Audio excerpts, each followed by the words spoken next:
Naniniwala ka ba na ang lahat ng bagay ay kayang gawin ng Diyos? Paano kung sabihin ko sa iyo na ang Diyos ay mayroong di kayang gawin? Maniwala ka kaya? Bago natin pag-usapan ang mga bagay na hindi kayang gawin ng Diyos, mangyaring mag-comment, mag-react, i-share at i-follow ang video na ito para maging updated ka sa mga susunod pang video. Handa ka na bang malaman ang mga bagay na hindi kayang gawin ng Diyos? Narito ang 8 bagay na hindi kayang gawin ng Diyos. Una, ang Diyos ay hindi sumasang-ayon sa kasalanan. Isaiah 59:2.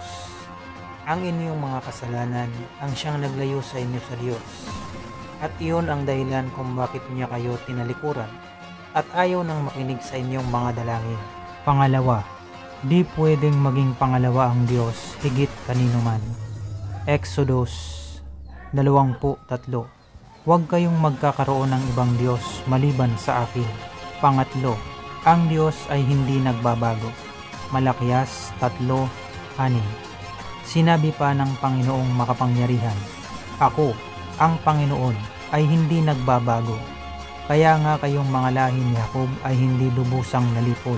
Pang-apat, ang Diyos ay hindi makasarili. Roma 6:18. Pinalaya na kayo sa kasalanan at ngayoy mga alipin na kayo ng katwiran. Panglima, ang Diyos ay hindi nagsisinungaling. Tito 1:2. Ang pananampalataya at pangunawang ito ang siyang nagbibigay sa atin ng pag-asa na makakamtan natin ang buhay na walang hanggan. Ang buhay na ito'y ipinangako na ng Diyos bago pa man niya likhain ang mundo at hindi siya nagsisinungaling. Pang-anim, ang Diyos ay hindi napapagod.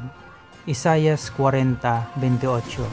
Hindi nyo ba alam o hindi nyo ba narinig na ang Panginoon ay walang hanggang Diyos na lumikha ng buong mundo? Hindi siya napapagod o nanghihina at walang nakakaarok ng kanyang isip. Pang-7, ang Diyos ay hindi natutulog. Salmo 121:4. Pakinggan mo ito. Ang nag-iingat sa mga taga-Israel ay hindi umiidlip o natutulog. Pang-8, ang Diyos ay hindi nang iiwan.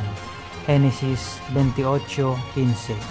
Alalahanin mo palagi na kasama mo ako at iingatan kita kahit saan ka pumunta. Pababalikin kita sa lupaing ito at hindi kita pababayaan hanggang sa matupad ko ang aking ipinangako sa iyo. Kaya naman, lagi mong tatandaan na ang Diyos ay laging tapat sa kanyang mga pangako. Napakamaawain ng Diyos, lalo na sa mga taong may bagbag na puso. Higit sa lahat, hindi kanya iiwan hanggang sa katapusan ng mundo. Pagpalain ka ng Diyos, kapatid.